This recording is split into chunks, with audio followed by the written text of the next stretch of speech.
안녕하세요. 싱가포르 앙모교에서 정인 태권도를 운영하고 있는 권원국 사범입니다. 이제 9년 차에 접어들었습니다.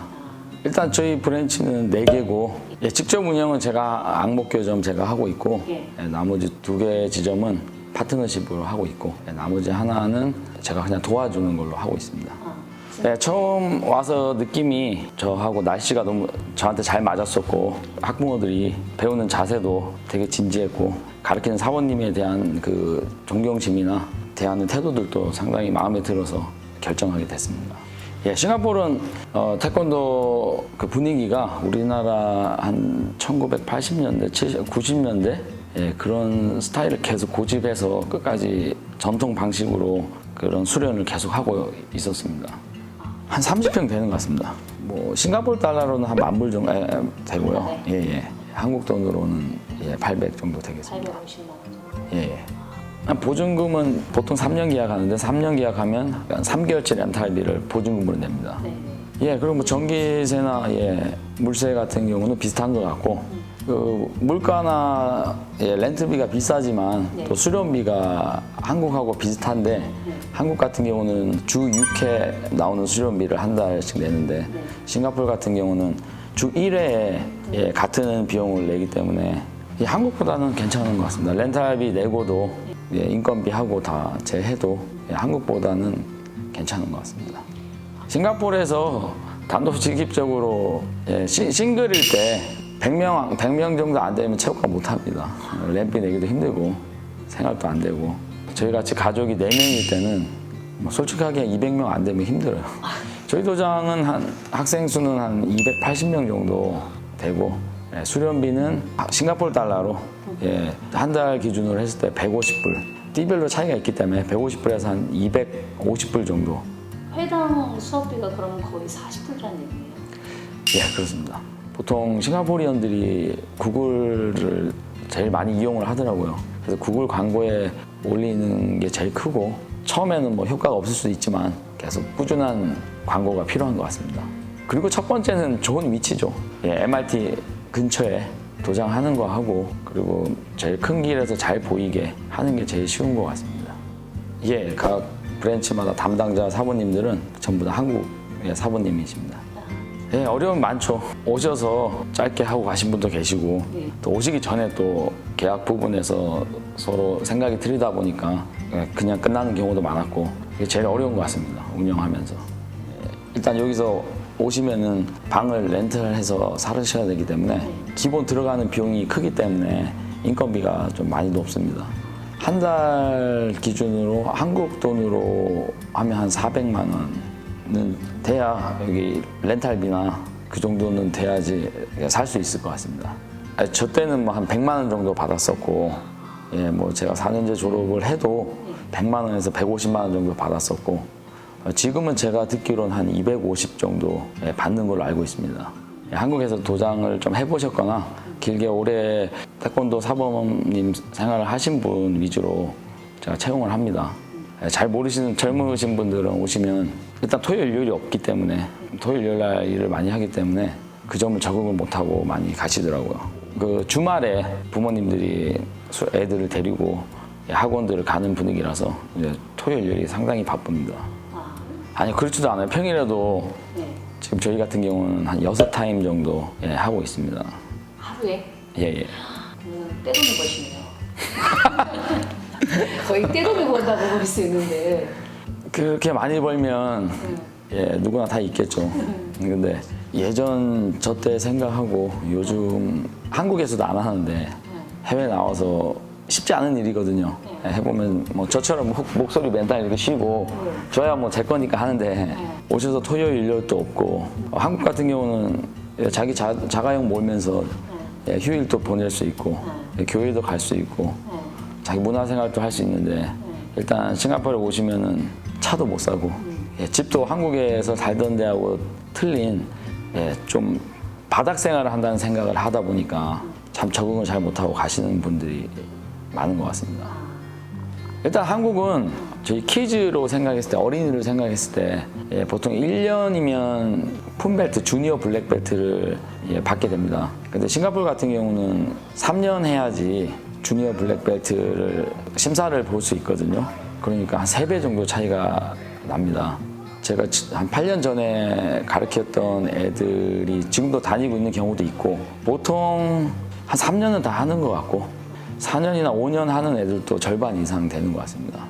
한국 같은 경우는 한 3학년 정도 되면은 슬 이제 공부를 한다고 많이 빠지는 추세고, 그리고 그런 친구들이 다시 돌아오고 그런 경우가 없는데, 싱가포르 같은 경우는 그렇게 빠진 인원이 많지도 않고, 또 빠졌다가도 중학교 되면은 또 잘 돌아와서 공부에 대한 스트레스를 풀려고 다시 오더라고요. 그게 굉장히 큰 차이인 것 같습니다. 현재 싱가포르에서 태권도장 운영하시는 분들 탑 순위가 거의 다 싱가포르 태권도장입니다. 아 진짜요? 이 이름은 한국 사부님 이름인데 운영하시는 분들은 싱가포르 태권도 사부님들입니다. 일단 열정이 한국 태권도 사부님 못지않게 열정이 되게 높으시고, 그리고 현지에서 상황들을 많이 알기 때문에 일단 좋은 위치에서 또 태권도장을 하시고, 그리고 규모를 되게 크게 하기 때문에 일반 작은 태권도, 한국 태권도 사모님들 도장들보다는 더 잘 되는 것 같습니다. 싱가포르 문화가 어릴 때부터 상주하는 가정부가 있기 때문에 그분들이 모든 일을 많이 해주니까, 음식도 그렇고 다 맞춰주다 보니까 아이들의 그 좀 습관이나 태도들이 조금 일반 사람들이 관리하기는 상당히 어려워요. 예를 들어 옷 입히는 것도 다 헬퍼들이 들어와서, 가정부들이 들어와서 갈아입혀야 되고, 또 태권도 또 겨루기 하는, 스파링하는 가드 기어도 본인이 착용하고 해야 되는데 갑자기 문 열고 막 가정부들이 들어와서 입히고 하니까 저희 입장에서는 황당하죠. 근데 이제 이런 부분들을 이제 태권도 규율을 얘기하면서 스스로 해야 된다는 거를 계속 얘기하면서, 그렇지 않으면 태권도 수업을 할 수 없다 너는. 그렇게 하면 이제 가정부들도 들어오지 말라고 하고 계속 얘기를 해야 돼요. 하루아침에 되는 게 아니고, 그 친구들은 뭐 몇 년 동안 그렇게 살았던 친구들인데 하루 만에 바뀌는 건 힘들고 저희 인내심이 필요하고, 이렇게 하다 보면 자기 스스로 또 운동을 와서 할 수 있는 경우도 생기고, 그리고 이제 뭐 옷 입는 거나 별거 아닌데 우리나라에서는 자기 가드 부착하고 스파링 교육에 들어오는 거나 이런 게 이제 되더라고요. 그래서 한국 태권도장을 일반 싱가포르 학부형들이 좀 멀더라도 오시는 분들이 그 이유가 가장 큰 것 같아요. 한 20명 되는 것 같습니다. 많네요. 아니, 작은 거죠. 상당히 작은 거죠. 성인분들이 상당히 어려워요. 지속적인 투자가 필요한 것 같고, 규모도 그렇고, 예를 들어 샤워장도 기본적으로 설치를 해야 되고, 수련 내용뿐만 아니라 인테리어 부분적인 거 하고, 좀 그런 투자가 필요한 것 같아요.